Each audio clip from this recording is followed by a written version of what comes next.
'Tis the season to review really bad Christmas movies that no one asked for or wanted, but big corporations like Disney knew that they would make money. The movie on today's menu is Home Alone 6, Home Sweet Home. Alone. This Disney Plus original film is the perfect definition of something that no one asked for. Not only is this movie painful with its dialogue, characters, and just the concept of a Home Alone remake set in modern times, but it also has a storyline that makes me want to physically crumble from just how dumb it is. It's the holiday season in Chicago, and for Peter from Deadpool and Aaron from The Office, it's time for them to sell their home. Their realtor from SNL basically just plays into his SNL character, making the opening scene just feel like SNL. Like, I swear, if you just add a laugh track to it, it'll be an SNL skit. If those are load-bearing walls and you knock one down, the whole place could collapse. It's not a Jenga tower, Jeff. It's not a Jenga tower, Jeff. Yes, the schools here are amazing. Correct, Jeff? They are totally lit. Ew, she just said lit in a movie. Meanwhile, this universe's version of Kevin McAllister needs to go to the bathroom, so Max's mom decides that it's perfectly normal for him to go pee in this random person's open house. It's then that we find out some very odd information about Jeff. $5,000. I didn't get half that for selling my real kids. What? You sell children? I think what makes this joke just so uncomfortable is that it's not really in Jeff's character to say this. He just says it for no reason. Well, actually, this joke serves as plot relevance later on in the film, but that's besides the point. But hey, at least it's not nearly as uncomfortable as the SNL jokes we get later on. We're gonna get rid of that jelly belly, Dad, am I right? Get rid of the jelly belly. Oh, we're gonna put some muscle on that flat pancake butt. Why? Why is the... Why? I'm looking forward to that butt. Okay, I think you get the point. The jokes of this movie are just brutally uncomfortable. But hey, if you still aren't convinced, here's a few more. Homebot, what year is it in Japan?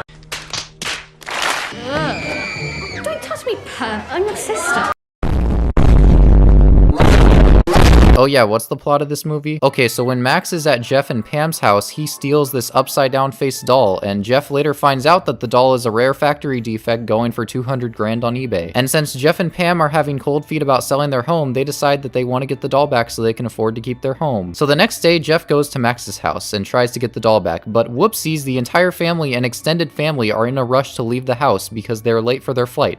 I wonder where they got that idea from. So, without any contemplation or anything, Jeff immediately decides to break into the house. Also, like, how is this movie gonna establish itself as a film set in present day by having VR and Alexa devices and having the character say lit? But then for whatever reason, this house at the very least doesn't have a Ring camera. Anyways, after a little bit of convincing, Peter from Deadpool gets Aaron from The Office on his side of wanting to break into this little kid's house. Oh yeah, did I forget to mention that Max was left behind? Yeah, he just forgot to wake up because he fell asleep in the car in the garage. I purposely didn't make a big deal out of this detail because the movie seems to care more about Pam and Jeff than the whole concept of Home Alone, which revolves around the family leaving Max behind from their Tokyo trip. The two fail at robbing the house multiple times, including when they struggle to climb over this wall for like 5 straight minutes when they could have just went to the side and climbed the shorter wall, or when they come into an encounter with a cop who just so happens to be Buzz McAllister. So I guess this isn't a remake, it's a sequel. And the worst part about this is that Pam has to flirt with him to get out of suspicion. I'm sure you never forget your anniversary, do you? No ring on this finger, ma'am. No one's been able to tame this wild stallion. Well, I envy the filly who eventually ropes you. Dude, I've never been this uncomfortable watching a movie. Please just stop. Max conveniently overhears the wrong things from these two, which makes him believe that they aren't breaking into his house for the doll, but instead for him. All we have to do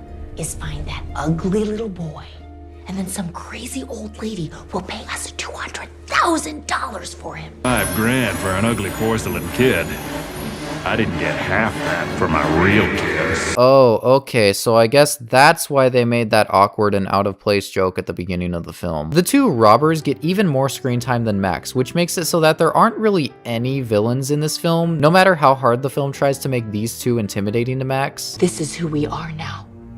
This is the life we've chosen. Like, bro, if you wanted us to be on Max's side, why did you spend so much time making Jeff and Pam likable characters? I'm so confused by this movie. And this problem turns out to be a big one once you realize that the entire plot could easily be resolved with just a conversation, which is eventually what ends up happening. Once the characters are all on the same page, we find out that Max actually didn't steal the doll. It was just at their house the whole time, just not in the place that Jeff left it, which makes him immediately assume that Max stole it. But you can't really blame Jeff for assuming this. I mean, even the cinematographer of this film implied that he stole it by having him look at the box of dolls. Like, really? This movie really doesn't capture anything that the original or even Lost in New York captures. There isn't a character arc for anyone, and it really doesn't seem like anyone got any consequences for their pretty messed up actions. I'd be lying if I said that this entire film was fun to watch just from how bad it was. A good chunk of this film is just boring and painful. I guess it's true that remakes are never gonna hold up to the originals. It's almost like Disney didn't even try with this one. Oh wait, they didn't, and they're aware of it. I'm gonna give you